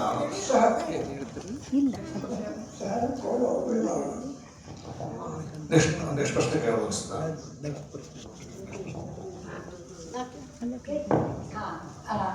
ಪ್ರಶ್ನೆ ಕೇಳ್ತೇವೆ. ಸರಸ್ವತಿ. ನಮಸ್ಕಾರ ಎಲ್ಲರಿಗೂ. ಅನುವಾದದ ಬಗ್ಗೆ ನಾನು ಕೇಳ್ತಾ ಇಲ್ಲ. ಕಥೆ ಅಂದರೆ ಒಂದು ಕಾವ್ಯದ ಸೂಕ್ಷ್ಮತೆ, ಕಾದಂಬರಿ ವಿಸ್ತೃತತೆ ಇರ್ತದಂತ ಓದಿದ ನೆನಪು ನನಗೆ. ಅಂಥ ಕಥಾ ಕೌಶಲ ನಿಮ್ಮಲ್ಲಿದೆ ಸರ್. ಅಗಮ್ಯ ಕಥಾ ಸಂಕಲನ ಬಂದ ಮೇಲೆ ಮತ್ತೆ ನಿಮ್ಮ ಕಥಾ ಸಂಕಲನ ಬಂದಿಲ್ಲ ಅಂತ ನನಗೆ ಅನಿಸ್ತದ. ನನಗೆ ಗೊತ್ತಿಲ್ಲ ಅಷ್ಟು ಕ್ಲಿಯರಾಗಿ. ಕಥೆಗಳನ್ನು ಯಾಕೆ ಬರೆಯೋದು ಮುಂದುವರಿಸಲಿಲ್ಲ ಅನ್ನೋದು ನನ್ನ ಪ್ರಶ್ನೆ. ನೀವು ಅನಿಸಿದ್ದು ನನಗೂ ಅರ್ಥ ಆಗತ್ತೈತೆ. ಒಳಗೆ ಕತೆ ಭಾಳ ಅದಾವ, ನನಗೂ ಕತೆ ಭಾಳ ಅದಾವ. ಒಂದೊಂದು ಹೊರಗೆ ಹಾಕ್ಬೇಕಾಗಿತ್ತು. ಈಗ ಬಹುಶಃ ಇನ್ನೊಂದು ವಾರ ಬಿಟ್ಟು ನಮ್ಮ ಬರವಣಿಗೆ ಹೊಸ ರೂಪ ಆರಂಭ ಆಕೈತಿ. ಇನ್ನೊಂದು ವಾರ ಬಿಟ್ಟು. Thank you sir. ಇನ್ನೊಂದು ಪ್ರಶ್ನೆ ನಂದು. ಆತ್ಮಕಥನ ಬರೆಯೋದು ಅಂದ್ರೆ ಒಂದು ಸವಾಲಿನ ಕೆಲಸ, ಒಂದು ಅಗ್ನಿ ಪರೀಕ್ಷೆ ಅಂತ ಹೇಳ್ತಾರೆ ಒಂದು ಹಂತದೊಳಗೆ. ನೀವು ನಿಮ್ಮ ಆತ್ಮಕಥೆ ಬರೆಯೋದ್ರೊಳಗೆ ಅಂಥ ಸವಾಲುಗಳನ್ನು ಏನು ಎದುರಿಸಿದಿರಿ? ಏನು ಅಡ್ಡಿ ಆತಂಕಗಳು ಬಂದು ಅಥವಾ ಮನಸ್ಸಿನ ಉದ್ವೇಗ ಅದು ಹೆಂಗಿತ್ತು? ನಿಮ್ಮ ಮನಸ್ಸಿನ ಸ್ಥಿತಿ ಹೆಂಗಿತ್ತು? ನಾನು ಬದುಕಿನಲ್ಲಿ ಬಂದಂಥ ವ್ಯಕ್ತಿಗಳ ಬಗ್ಗೆ ನೇರವಾಗಿ ಅವ್ರ ಹೆಸರು ಬರೆಯೋದಿಲ್ಲ. ಆದ್ರೆ ಪ್ರತಿಯೊಬ್ಬರಿಗೂ ನನ್ನ ಅಕ್ಕಪಕ್ಕ ಇದ್ದವರಿಗೆಲ್ಲ ಹೆಸರು ಗೊತ್ತಾಗತ್ತೆ. ಹೆಸರು ಬರಿಬೇಕಾಗಿಲ್ಲ. ಇನ್ನೊಂದು ಹೆಸರು ಬರಿತೀನಿ. ಯಾವ ಹೆಸರೇನು? ಹೆಸರಿನೊಳಗೆ ಏನೈತಿ? ಆದರೆ ಆ ವ್ಯಕ್ತಿ ಅವರೇ. ಒಂದು ಕಡೆಗೆ ಈ ಆತ್ಮ ಇತ್ತೀಚೆಗೆ ಬರ್ತಿದ್ದಾಗ ಒಂದು ಸತ್ಯ ಕಥೆ ಅಂತ ಬರೆದೇನೆ. ಸತ್ಯ ಕಥೆ, ಒಂದ ಪುಟ್ಟದ್ದು ಸತ್ಯ ಕಥೆ. ಅದು ಒಬ್ಬ, ನಾನು, ನನ್ನ ಗೆಳೆಯ ಒಬ್ಬವ, ಗೆಳತಿ ಒಬ್ಬಾಕಿ. ಗೆಳತಿ ಇಬ್ಬರಿಗೂ ಹೋಗೋದಕ್ಕೆ, ಆದರೆ ಅವ್ರು ಹೆಚ್ಚು ಗೆಳತಿಕೆ. ನಾವು 3 ಮಂದಿದು ಒಂದು ಸತ್ಯ ಕಥೆ. ಇದು ಎಲ್ಲರಿಗೂ ಗೊತ್ತಾಕತಿ. ನನಗೂ ಗೊತ್ತಾಕತಿ, ಅವನಿಗೂ ಗೊತ್ತೈತಿ, ಆಕೆಗೂ ಗೊತ್ತೈತಿ, ಆಕೆಗೂ ಗೊತ್ತೈತಿ. ನನ್ನ ಬಗ್ಗೆನೇ ಬರ್ದಾನೆ ಅಂತೇಳಿ. ಅದು ನನ್ನ ಬಗ್ಗೆ ಬರ್ದಾನ ಅಂತ ಆಕೆಗೆ ಅನ್ನಕ್ಕೆ ಆಗೋದಿಲ್ಲ, ಅನ್ನೋದಿಲ್ಲ. ಆಕೆ ಯಾವುದೋ ಬಗ್ಗೆ ಬರ್ದಾನ ಬಿಡು ಅಂತ ಮಂದಿ ಬಂದಂತ ಅದಕ್ಕೆ ಗೊತ್ತೈತಿ. ನಾನು ಇದು ಆತ್ಮಕಥೆ ಬರೆಯುವಾಗ ಬರೀಬೇಕು. ಮತ್ತು ಎಲ್ಲರಿಗೂ ನೇರವಾಗಿ ಅದ ಹೆಸರು ಹಾಕ್ಬೇಕಾಗಿಲ್ಲ, ಬ್ಯಾಡ. ಹೆಸರು ಎಷ್ಟದಾವಲ್ರಿ? ನಾನು ಆಕೆ ಹೆಸರು ನೀನಾ ಅಂತ ಇಟ್ಟೇನಿ. ನೀನಾ ಅಂತ ಒಬ್ಬಾಕೆ ಹೆಸರು ಇಟ್ಟೇನಿ. ಆಕೆ ನೀನಾ ಅಲ್ಲ, ಯಾರೋ ನೀನಾ. ಸಂದರ್ಭ ನೆನಪಾಗ್ತದಲ್ಲ ಸರ್, ಹೆಸರು ಬೇರೆ ಇಟ್ಟರು ಸಂದರ್ಭ ನೆನಪಾಗ್ತಲ್ಲ, ನೆನಪು ಮಾಡಿಕೊಡ್ತದ ಅವ್ರಿಗೆ ಅಂತ ಮಾತ್ರ. ಎಷ್ಟೋ ಒಂದು ಕಡೆಗೆ ಒಂದು 3 ಜನ ನನ್ನ ಬದುಕಿನೊಳಗೆ ಭಾಳ ನನಗೆ ವಂಚಿಸಿದವರು. ಒಂದು ಕಡೆಗೆ ಎಲ್ಲೋ ಆರಂಭದೊಳಗೆ ಅವ್ರ ಹೆಸರು ಹೇಳ್ತೀನಿ, ಮುಂದೆ ಎಲ್ಲೆಲ್ಲಿ ರೆಫರೆನ್ಸ್ ಬರ್ತಿತ್ತೋ ಅವ್ರ ಹೆಸರಿನ ಮೊದಲನೇ ಅಕ್ಷರ ಮಾತ್ರ ಬರ್ತೇನೆ ನಾನು ಇಡೀ ನನ್ನ ಆತ್ಮಹತ್ಯೆ. ಆ ಮೊದಲಿನ ನೆನಪಿಟ್ಕೊಂಡು ಹೋಗ್ತಂದ್ರೆ ಮುಂದಿನ 1ನೇ ಅಕ್ಷರ ಅವ್ರ ಹೆಸರಿಂದ 1ನೇ ಅಕ್ಷರ ಇದಲ್ಲ, ಅದಷ್ಟೇ ಅಷ್ಟೇ. ಅದು ನೆನಪಿಟ್ಟು ಓದಿದ್ರೆ ನೆನಪಿರ್ತೈತಿ, ಇಲ್ಲಾಂದ್ರೆ ಇಲ್ಲ, ಬೇಕಾಗಿಲ್ಲ. ನೆನಪಿಲ್ಲ ಅಷ್ಟೇ, ಬೇಕಾಗಿಲ್ಲ. ಅವ್ರ ಹೆಸರು ನೆನಪಿಲ್ಲ. ನನಗಿಂಥವ್ರು ಮೋಸ ಮಾಡಿದ್ರು ಅಂತ ನಾನು ಅನ್ನೋದಿಲ್ಲ. ಇಂಥವ್ರು ಕೈ ಕೊಟ್ಟರು ಅಂದ್ರೆ ಹೆಂಗೂ ಕೊಡ್ತಾರೆ, ಹಂಗೂ ಕೊಡ್ತಾರೆ, ಹೇಳ್ತಾರೆ. ಅದೇ ಬ್ಯಾಡ್ರಿ. ಈಗ ನೀವು ಆತ್ಮಕಥೆ ಬರೆಯಾಕತ್ತೀರಿ ನಾವು. ಹೌದಾ? ಬರೀ ಧೈರ್ಯ ಮಾಡಿ. ಮತ್ತು ಪ್ರಾಮಾಣಿಕವಾಗಿಯೇ ಬರೀರಿ. ಪ್ರಾಮಾಣಿಕವಾಗಿಯೇ ಬರೆಯುವುದು. ಅದ್ರ ಹೆಸರು ಚೇಂಜ್ ಮಾಡಿ. ಚೇಂಜ್ ಮಾಡಕ್ಕೆ ಬೇಕಾದಷ್ಟು ಹೆಸರು ಅದಾವಲ್ರಿ. ಇಲ್ಲಿದ್ದವ್ರು ಎಲ್ಲರ ಹೆಸರು ಬೇರೆ ಬೇರೆ ಅದಾವ. ಎಲ್ಲರ ಹೆಸರು ಬೇರೆ ಬೇರೆ. ನಾನು ಮೊದಲು ಹಂಗೆ ಬರೀತಿದ್ದೆ. ನಾನು ಒಂದು ಕಥೆ ಬರೆದಿದ್ದೆ. ನಾನು 8ನೇ ಇದ್ದಾಗ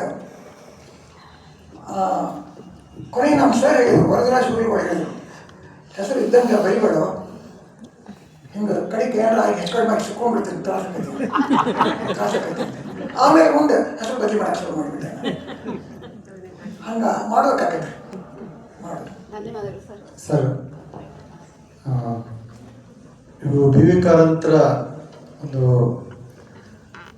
ನಾಟಕ ಪ್ರಯೋಗಗಳ ಜೊತೆ ಭಾಳ ನೋಡಿದ್ದೀರಾ,